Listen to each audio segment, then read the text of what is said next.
lo menos lo básico. Cerebralmente no encontramos un patrón que diga, esto es esquizofrenia, con el cerebro ya no tiene forma de nuez, entonces es esquizofrenia, no tiene surcos, no sé, no tiene el surco de Rolando, entonces es esquizofrenia, no hay.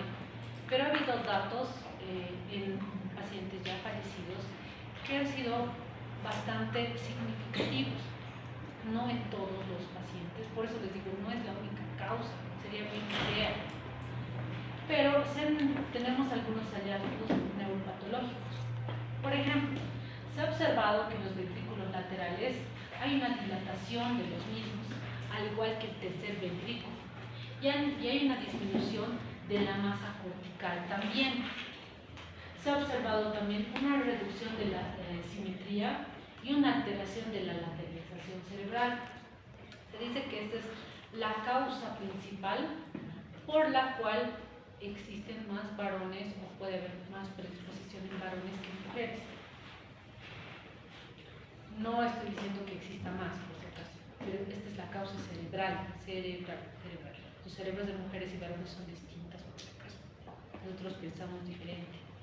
Se dice que inicialmente, hablando de eso, el cerebro inicialmente es femenino y luego por las hormonas se vuelve un cerebro masculino, pero todos están fundados en un cerebro femenino inicialmente, ¿no? Porque yo no soy feminista, ya yo a lo que les voy es hablando sobre la ciencia, lo que se ha observado en embriones, ¿ya?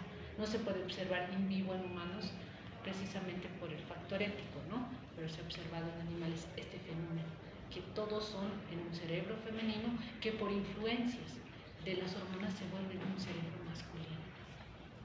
Y se dice que también cuando no, eso para otro día, ¿no? Pero vamos a hablar de, yo no estoy en contra de nada de gays, esas cosas, me caen súper bien, tengo muchos amigos.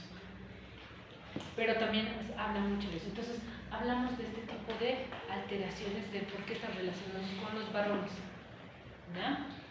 También tenemos alteraciones morfológicas en la corteza prefrontal. A nivel del tálamo se ha observado una reducción de la masa, o sea que va a haber pérdida neuronal, ¿no? También se ha observado alteraciones a nivel del núcleo dorsal interno del tálamo que va a conectar con la corteza prefrontal. Se ha observado esta pérdida de neuronas desde un 30 a un 45%. Por lo tanto, tenemos como una especie de resumen de decir que se ha observado que hay una pérdida de la masa encefálica, alteraciones a nivel de la corteza, simetría de los cerebros, ¿ya? Se ha observado también una poda sináptica excesiva durante la adolescencia, que es cuando también se presenta esta famosa esquizofrenia hebefrénica. Generalmente su pico es la adolescencia, ¿ya? Se ha observado algunos cerebros con ausencia de células gliales. Entre algunas observaciones, que les digo que no es lo único, sería bien que se presente eso. Y entonces dirán, esto es esquizofrenia, rápido, no es así, no en todos los cerebros, no se repite. ¿Qué dice la neuroimagen funcional? Nos dice que en las regiones frontales están esta coloración que debería tener y reacciones no son normales. Por eso se dice que hay una hipofrontalidad y conexiones aberrantes o fraxeladas. Los cerebros frente a un estímulo a nivel de la corteza frontal responden rápido, pero en este tipo de cerebros más bien no se observa. Las imágenes en los cerebros normales van a ser rojizas, van a haber varios colores del tono de rojo, naranjas, pero en este se va a encontrar con un tono frío, azul, verde, y en este va a haber como respuesta. Eso significa respuesta, patrón de respuestas, patrón sin respuestas. ¿Sí? Eso quiere decir, el cerebro normalmente está así. Ponemos una imagen, un estímulo, partes del cerebro responden. Así es como han hecho, así es como la gente ha estudiado cómo somos las personas frente a estímulos. se han puesto personas, se han estudiado sus cerebros y se ha dicho, a ver, huelan este aroma, y las personas se han dado cuenta que algunas tenían mucha más capacidad a nivel de occipital, a nivel de los bulbos olfatorios, y otros no había respuesta. Y lo mismo, patrones donde se dividen mujeres y hombres. Por eso es que se ha observado que los varones, por ejemplo, son más visuales y las mujeres son más auditivas. En relación a cierto tipo de estímulos, me refiero, no a todos los estímulos. Hay muchas cosas súper interesantes sobre el cerebro. El cerebro es maravilloso. Otros hallazgos científicos. También se ha observado en algunas resonancias magnéticas, ¿ya?, que se encontraba el fosfomonoester y el fosfato inorgánico más bajo, y el fosfotriester un poco más elevado. Ha habido un experimento del movimiento de ojos. Se ha observado que las personas con este tipo de alteraciones tenían menor movimiento de ojos. Se ha hecho un experimento de estimulación y se ha observado que las personas que tenían un patrón parecido a la esquizofrenia o alteraciones psicóticas parecían no percibir más allá, por eso hay menos movimiento de ojo. ¿Ya? Hay esto que es algo que desgraciadamente nos está comiendo la vida a todos, la psicoinmuno endocrino psiquiatría, es que es más largo desgraciadamente, una subespecialidad que ahora se ha inventado, no mentira, es una asociación de cosas que es muy complicada. Ha observado que no solamente somos cerebro y asociaciones externas, sino también somos nuestro propio organismo reaccionando a estímulos onoxas, y nos indican que hay una disminución de las interleucinas 2 y una reducción del número y reactividad de los linfocitos periféricos y un incremento de anticuerpos dirigidos al cerebro. ¿Esto cuándo podemos haber desarrollado? En la fase de la gripe, pues. ¿Dónde hacemos más anticuerpos ahí? Y desgraciadamente los virus gripales encima mutan. ¿Ven? Menos probabilidades de responder de nuestro cuerpo hacia las noxas, más probabilidades de tener alteraciones tan graves como la esquizofrenia. En pocas palabras, ¿no? En pocas palabras. Por eso es bien largo esto de tratar de entender de la esquizofrenia. También no somos factores biológicos meramente, hay factores psicosociales. Dentro de los factores psicosociales existen muchas teorías. Una de las teorías que pues siempre van a ver en todas las exposiciones son las teorías psicoanalíticas, donde para Freud va a ser resultado de fijaciones. Para Margaret Heiller va a ser importante las distorsiones relacionadas con la madre e hijo. Y ahí están las teorías del doble mensaje, ¿ya? Se dice que la madre o el padre da un mensaje bidireccionado que genera confusión en el cerebro. Por ejemplo, hijito, no te drogues, y le doy dinero, pero le digo, no te drogues, no hagas eso. ¿Ya? Entonces es bidireccionado. O por ejemplo, no vayas al baile, pero te voy a llevar. ¿Ven? O sea, no entiendo ese mensaje. Es bidireccionado o doble mensaje. Para Harry Sullivan existen más bien perturbaciones de las relaciones. Para Kretschmer, que se acordarán de las clasificaciones de Kretschmer, decía que él más bien es una personalidad esténica. Estaba relacionada con este tipo delgado. No sé si se acuerdan en semiología las descripciones, ¿no ve? La clasificación de Kretschmer. Creo que no se acuerdan, pero a ver si lo pueden revisar. Donde nos decía que esta persona era una persona de una constitución delgada, pálido, pero de una actitud extraña. A eso se refería. era más comparativo con estas, como tratando de dar una explicación morfológica y mental, es decir, porque es delgado, entonces tiene más probabilidades de tener esto, ¿sí? Como la del gordito bonachón, no sé si se acuerdan, ¿verdad? El gordito bonachón de buen carácter, buena gente, alegre, gordito. Eso. Y la teoría social, donde nos dicen que factores como el aislamiento, las diferencias culturales, los estratos sociales bajos van a tener mayor predisposición social para tener esquizofrenia. ¿Ya? También existe esto de la teoría ambiental de la dinámica familiar, ¿no?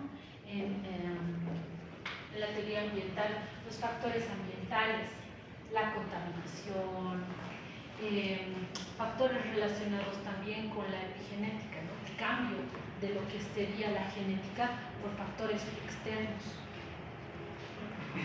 Y de la teoría de la dinámica familiar también, familias que le llaman familias esquizofreniformes o esquizofrénicas, donde hay disfunción familiar, existen pues abandono, familias que pueden ser como los estudiantes de mi familia es estresante, ¿ven?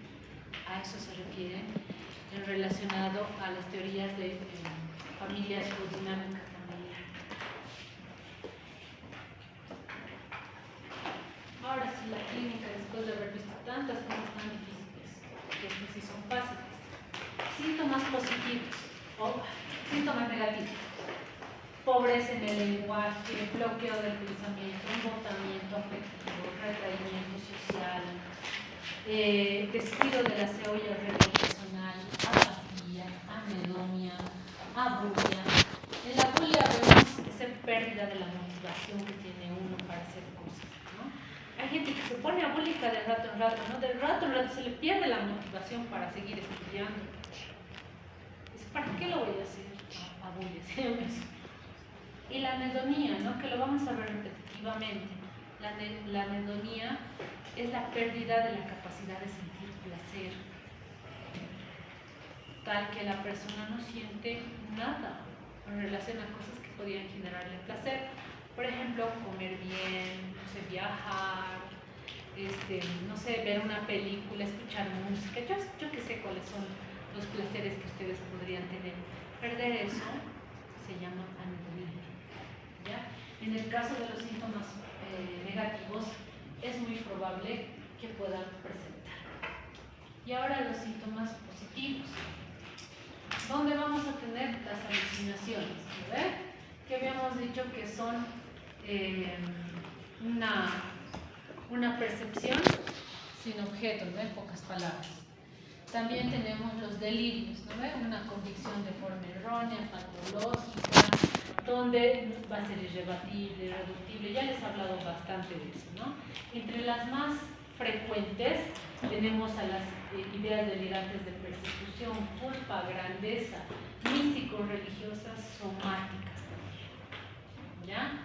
También podemos tener trastornos del pensamiento, donde los pacientes pueden tener ideas delirantes como de control del pensamiento, robo del pensamiento, o ideas que no se entienden, no tienen ningún sentido, no se entienden dentro de la lógica que ellos tienen, nosotros no podemos comprenderlos. O como hace rato en las asociaciones laxas, donde les decía cielo, azul, los que caminan, asociaciones laxas también podemos observar. Podemos ver algunos síntomas positivos, como por ejemplo la angustia, la excitabilidad.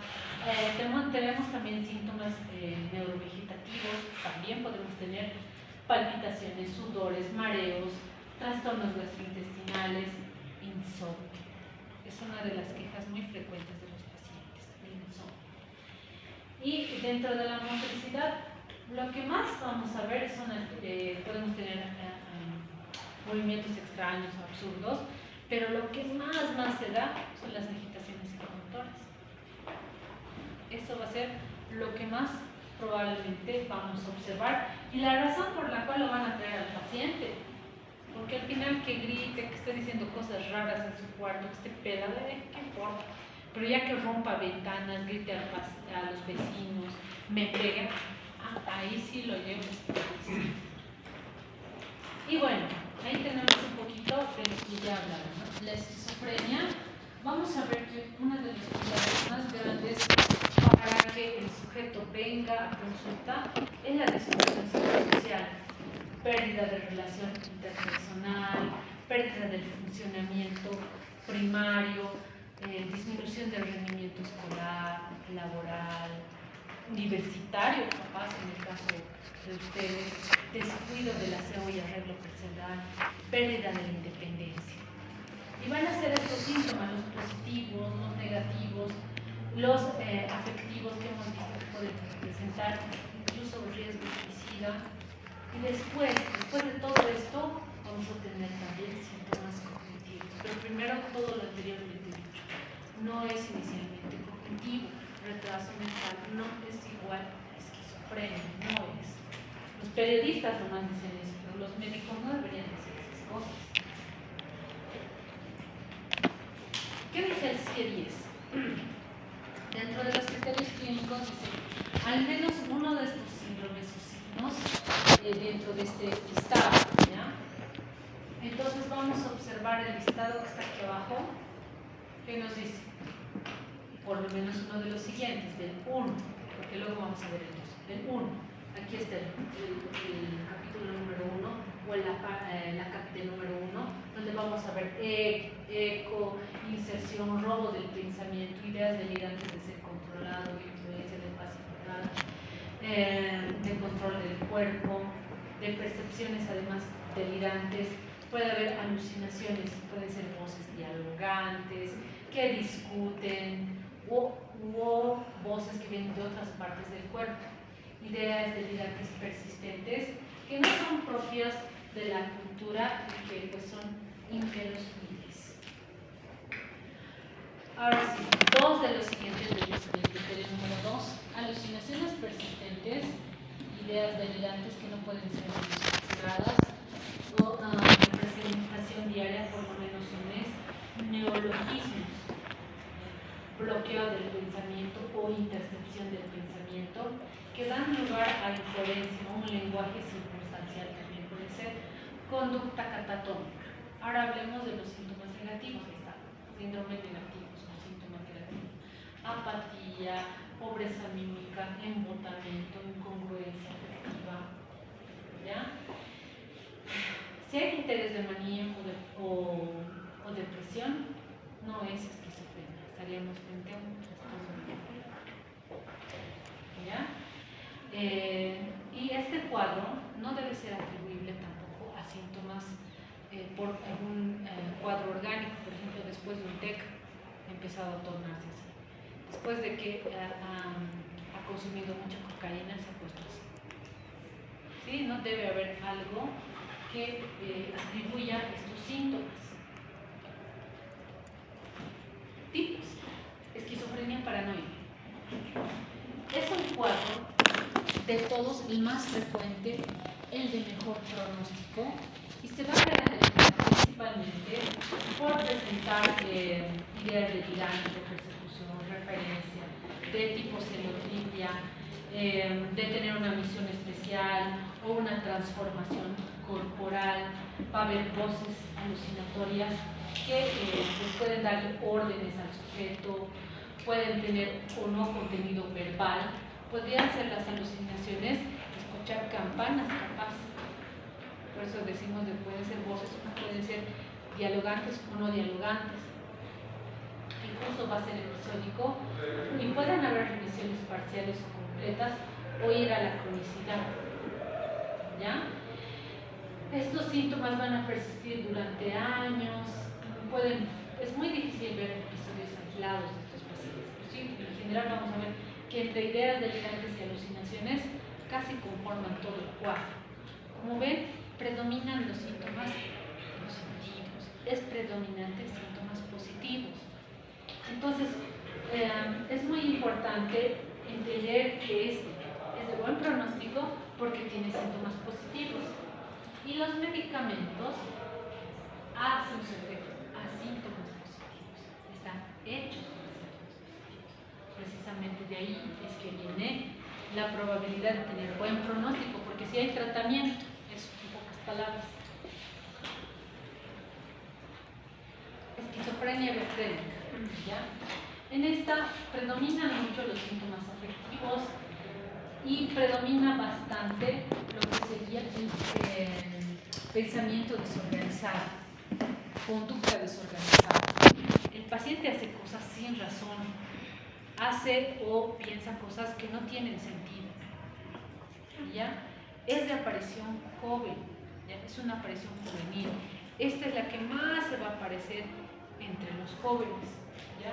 Por eso dice que su comienzo empieza entre los 15 y 25 años de edad. El pronóstico es mala por la aparición rápido de los síntomas negativos y embotamiento afectivo y abulia, ¿ya? En este predomina principalmente el hecho de que puede estar el sujeto divagante, puede tener conductas de vagabundeo de forma muy temprana y sin ninguna explicación, ¿ya? Tiene mal pronóstico porque precisamente rápidamente se van a instaurar síntomas negativos y los antipsicóticos no están respondiendo para síntomas negativos, sino para síntomas positivos principalmente. Por lo tanto, es el de peor pronóstico, porque además no se ha construido una vida, ¿sí? Por lo menos a mis pacientes les digo, pero anda a tu trabajo, sigue estudiando, ¿qué quieres hacer? Pero un paciente que le ha dado esquizofrenia a los 15 años, apenas está estudiando, terminando de hacer un proyecto de vida de su cabeza, imagínense qué le espera. Muy mal pronóstico. La esquizofrenia catatónica es de predominio de síntomas motores, ¿ya? Que va a ir desde la hipercinesia hasta el estupor. Puede haber síntomas como la obediencia automática, el negativismo. Durante largos periodos puede mantener una postura, una actitud rígida. Algunos de estos síntomas tienen que satisfacer para determinar que se trata de una esquizofrenia catatónica. El estupor, el mutismo, les he explicado en la clase de examen mental, ¿no? No hablan nada con nadie. Puede ser un mutismo total o un mutismo parcial, ¿no ven? Como el que solo habla con su hermano, después con nadie habla. Si no está su hermano, no habla más. Tenemos la excitación, la catalepsia, el negativismo, la rigidez, la flexibilidad seria, la obediencia automática y la perseveración del lenguaje. Como se trata de entre síntomas negativos y motores, igual su pronóstico es malo, pero no tan malo como el de la esquizofrénica.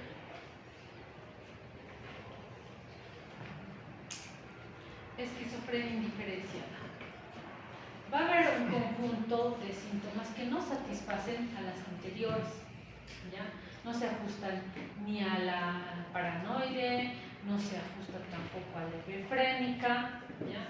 En esta categoría vamos a utilizar solamente cuando este paciente no satisfaga las anteriores